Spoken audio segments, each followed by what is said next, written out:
Technology जहां हमारे लिए फ़ायदा मंद है वहां थोड़ी सी नुकसानदेह भी साबित होती है, क्योंकि हर तस्वीर के जो होते हैं वो दो पहलू होते हैं, तो हमें दोनों पहलुओं को मद्देनज़र रखते हुए उसका इस्तेमाल जो है वो करना चाहिए।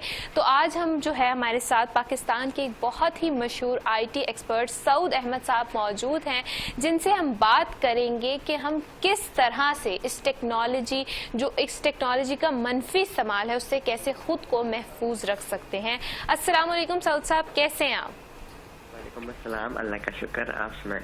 अल्हम्दुलिल्लाह सऊद। अच्छा सऊद साहब, हम यहाँ बात कर रहे थे हैकिंग के प्रोसेस पे कि हैकिंग जो है वो आजकल बहुत बढ़ चुकी है और जहाँ टेक्नोलॉजी हमारे लिए फ़ायदेमंद साबित हो रही है वहाँ की टेक्नोलॉजी हमारे लिए कोई ना कोई नुकसान भी जो है वो हमारी ज़िंदगी में पैदा कर रही है।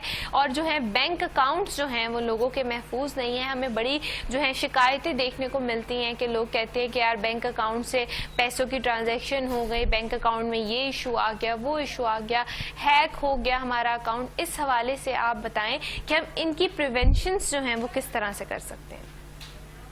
देखें, जो सबसे वीक टारगेट्स होते हैं ना, तो उनको सबसे पहले जो है वो टारगेट करने की कोशिश होती है हैकर्स की जानिब से। लूप होल जो है वो तलाश किए जाते हैं और फिर जो है टारगेट उसको निशाना बनाया जाता है। जो मोस्ट कॉमन जो है वो दो फ्रॉड है। एक आपके इंटरनेट बैंकिंग के थ्रू आपके अकाउंट तक एक्सेस जो है वो हासिल की जाती है, और दूसरा जो है क्रेडिट कार्ड के थ्रू आपका जो क्रेडिट कार्ड है उसकी इंफॉर्मेशन को यूज करके ट्रांजैक्शंस की जाती है। जो इंटरनेट बैंकिंग है उसका फ्रॉड जो है उससे बचने के लिए आपको आपके जो क्रेडेंशियल्स है, यूजर नेम, पासवर्ड, उससे बचना होता है। लेकिन अब जो आपकी इंफॉर्मेशन निकलवानी कैसे है वो आपके साथ माइंड गेम की जाती है। आपको कॉल करके बैंक की तरफ से बताया जाता है कि हम बैंक से बात कर रहे हैं। जब कोई भी यूजर जो है वो फोन के ऊपर बैंक का नंबर देखता है तो वो इजी हो जाता है, जरा रिलैक्स हो जाता है कि शायद ये बैंक जो है वेरिफिकेशन कॉल कर रहा है। और फिर आपको उसी कॉल पे रहते हुए आपको उसके साथ माइंड गेम की जाती है कि आप हमें अपनी इंफॉर्मेशन जो है वो बता दें, नहीं तो हम आपका अकाउंट बंद कर देंगे या वेरीफाई कर रहे हैं, या कुछ भी ऐसी कहानी सुनाई जाती है। बिल्कुल ऐसे। तो उसके अंदर आप जो है अपने क्रेडिट कार्ड की इंफॉर्मेशन ना दें, अपने इंटरनेट बैंकिंग के जो क्रेडेंशियल्स हैं, यूजर नेम और पासवर्ड, वो ना लिखवाएं, तो इससे बचा जा सकता है।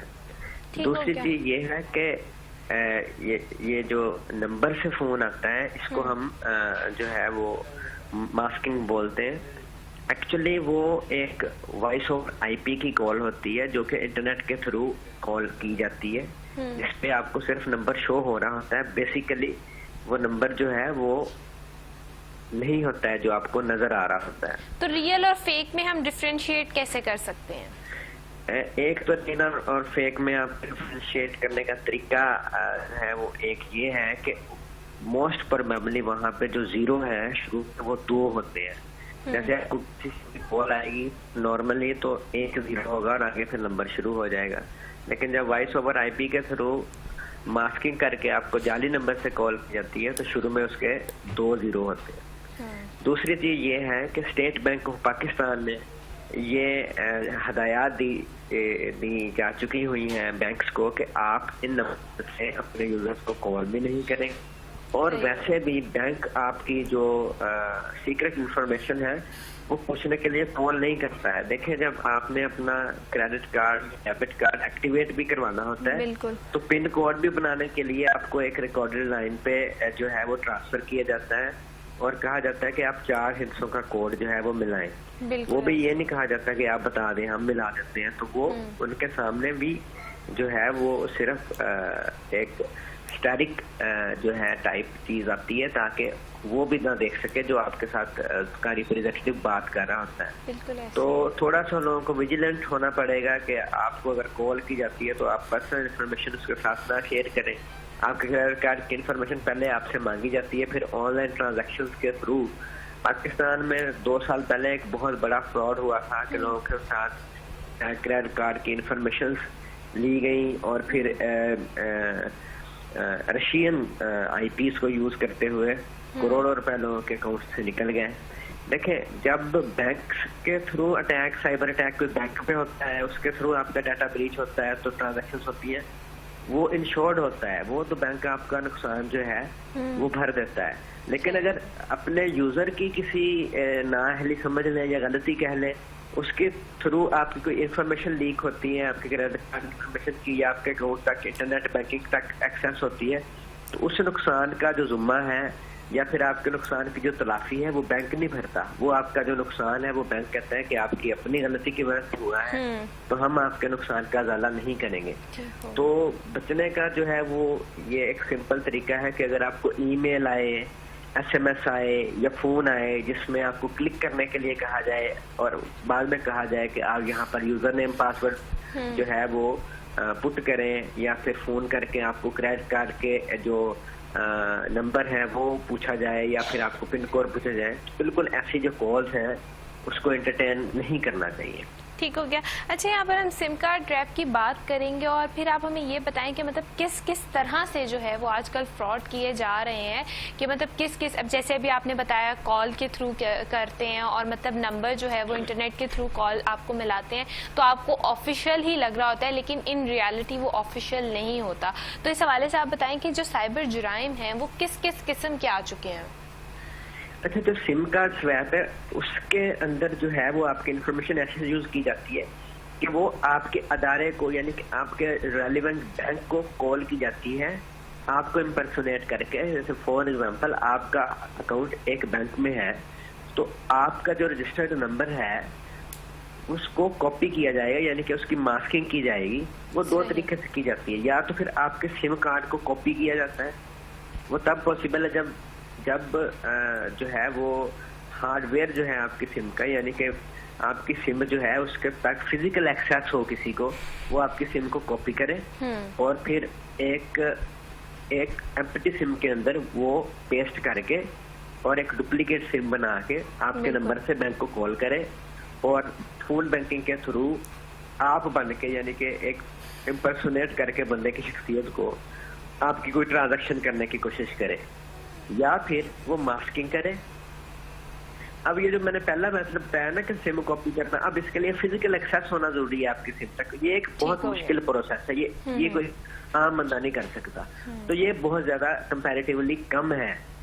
जो दूसरा है, जो कॉमन चीज है जो यूज की जाती है, वो ये है कि आपके नंबर से आपके बैंक को कॉल की जाती है और आप यही कहा जाता है कि मैं फलां बोल रहा हूँ, ये मेरा थ्रू फोन बैंकिंग ये ट्रांजैक्शन की जाए। अब उससे बचने के लिए जो है अभी रिसेंटली स्टेट बैंक ने जो है वो चीजें लागू की हैं। अब ये होता ये है कि जब आप भी किसी को अपने बैंक को फोन करते हैं और कोई ट्रांजैक्शन करने के लिए कहते हैं या कोई पासवर्ड चेंज करने के लिए कहते हैं, तो आपको एक OTP वन टाइम पासवर्ड जो है वो भेजा जाता है बैंक की तरफ से आपके नंबर पर। जी जी। अच्छा, अब आप बात कैसे सकते हैं उससे, अब बात कैसे सकते हैं कि जब बैंक ने आपको OTP भेजना है ना, तो वो आपके रियल सिम पे आना है। वो जो आपने मास्किंग करके, जो फ्रॉड करके कोई हैकर आपको कॉल कर रहा है आपके बैंक में, उसको जो है वो SMS नहीं आएगा, SMS रियल नंबर पे ही आएगा। बिल्कुल तो ऐसे जब OTP भेजा जाता है तो वो क्योंकि हैकर तक नहीं पहुंचता, तो वो 2 स्टेप वेरिफिकेशन के अंदर फंस जाता है और ट्रांजैक्शन उसकी नहीं होती।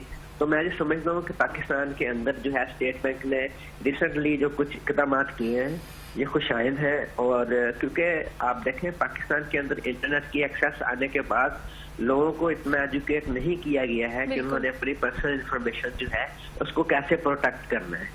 तो इस वजह से लोग जो है वो काफी इसका निशाना बन रहे थे। लेकिन ये OTP वाला सिस्टम शुरू करने के बाद बैंक की तरफ से और लोगों को एजुकेट किया जा रहा है, हम भी आप भी जैसे शोज कर रहे हैं टीवी चैनल्स और लोगों को एजुकेट कर रहे हैं कि आपने अपनी पर्सनल इंफॉर्मेशन जो है वो शेयर नहीं करनी है, तो इससे भी काफी लोगों का फायदा हो रहा है। बिल्कुल ऐसे है। अच्छा, यहाँ हम OTP की बात करेंगे तो बार बार मैं आपको ये बताना चाहूंगी, वहाँ पर कहा भी जाता है, इवन के कॉल पे भी और मैसेज पे भी आपको कहा जाता है कि आपने किसी के साथ इसको शेयर नहीं करना। तो थोड़ी सी जो है नेग्लिजेंस जो आप लोग की तरफ से हो रही है, जिसकी वजह से लोगों को इस तरह के मसाइल का सामना करना पड़ता है, तो थोड़ी सी उस नेग्लिजेंस को हम लोगों को भी कवर अप करने की जरूरत है। अच्छा सऊद साहब, यहाँ मैं पूछना चाहूंगी कि साइबर क्राइम जो होती है, साइबर जो जुराइम हो रहे हैं, जो क्राइम्स हैं, उनकी सजाएं क्या हैं? कि मतलब अगर आप किसी बंदे को रिकॉग्नाइज कर लो कि ये जो है इस तरह की जो है हरकत में मुलव्वस है और इस तरह से जो है हैकिंग का प्रोसेस कर रहा है, तो इस हवाले से उनकी सजाएं क्या होंगी? देखिए, पाकिस्तान के कानून में 2016 से पहले साइबर क्राइम जो थे उसकी कोई सजा नहीं थी। 2016 में इसका जो है वो साइबर क्राइम का बिल आया, जिसमें सजाएं जो है वो 5 साल से लेकर 25 साल तक जो है मुख्तलिफ जराइम के हिसाब से मुख्तस की गई थी। लेकिन अभी भी जो रेगुलेशंस हैं उसमें एक बड़ी खामी है। वो खामी ये है कि साइबर क्राइम का बिल तो आ गया, लेकिन साइबर जो सिक्योरिटी है उसको रेगुलेट करने के लिए कोई भी रेगुलेटरी अथॉरिटी नहीं है। जैसे आपने पिछले दिनों सुना होगा कि हमारे साबिक वजीर आजम भी कह रहे थे इमरान खान के कोई भी सोशल मीडिया को कंट्रोल नहीं कर सकता, और ये सारा कुछ आजकल पॉलिटिकल सिनेरियो में आप देखें तो ट्रेंड्स चलते हैं और फिर सारा कुछ साइबर वार जो है, या आप कह लें कि अभी जो पूरी दुनिया में चीजें चल रही हैं नेटवर्क के थ्रू, आप देखें कि पाकिस्तान के अंदर कोई रेगुलेटरी अथॉरिटी नहीं है। यानी कि ये तो है कि अगर आप कोई जुर्म करते हैं, अगर आप फिर पकड़े जाते हैं, फिर आपके ऊपर जुर्म साबित होता है तो आपको सजा होगी, लेकिन उस जुर्म की प्रिवेंशन के लिए कोई भी कानून नहीं है, कोई भी रेगुलेशन नहीं है। जैसे टीवी चैनल्स हैं, उनकी रेगुलेशन के लिए कैमरा है, ऐसे ही सोशल मीडिया या साइबर क्राइम की रेगुलेशन के लिए ना तो कोई अदारा है ना कोई कानून है। अब कोई जुर्म होगा, फिर साबित होगा, फिर तो सजा हो सकती है, लेकिन ये कोई जुर्म ना हो उसको रेगुलेट करने के लिए कोई अदारा नहीं है। और पाकिस्तान को और गवर्नमेंट ऑफ पाकिस्तान को ये सोचने की जो है वो जरूरत है कि जल्द से जल्द कोई रेगुलेटरी अथॉरिटी हो जो कि रेगुलेट करे आपके इंटरनेट को पाकिस्तान के अंदर और कंट्रोल करे कि साइबर, देखें एक अगर ज्वेलर्स हैं वो शॉप बनाता है अपनी ज्वेलरी की, तो बाहर वो एक पुलिस बेशक मौजूद है मुल्क में, लेकिन वो साथ एक अपना सिक्योरिटी गार्ड भी रखता है।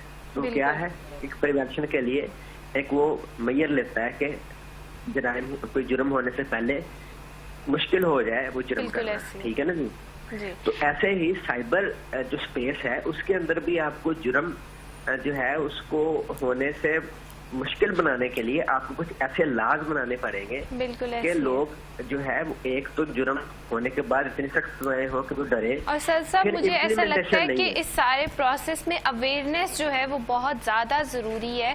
जैसे कि आपने भी एग्जांपल दी कि जब एक ज्वेलर शॉप होती है तो उसके बाहर पुलिस तो है ही है डेफिनेटली, लेकिन हम एक गार्ड जो है वो लाजमी वहां पर तैनात करते हैं ताकि जो है हम उस सिचुएशन को जो है बच सकें, और सिचुएशन खुदा ना खास्ता अगर कोई ऐसा हादसा पेश आता है तो उससे हम खुद भी प्रिवेंट कर सकें।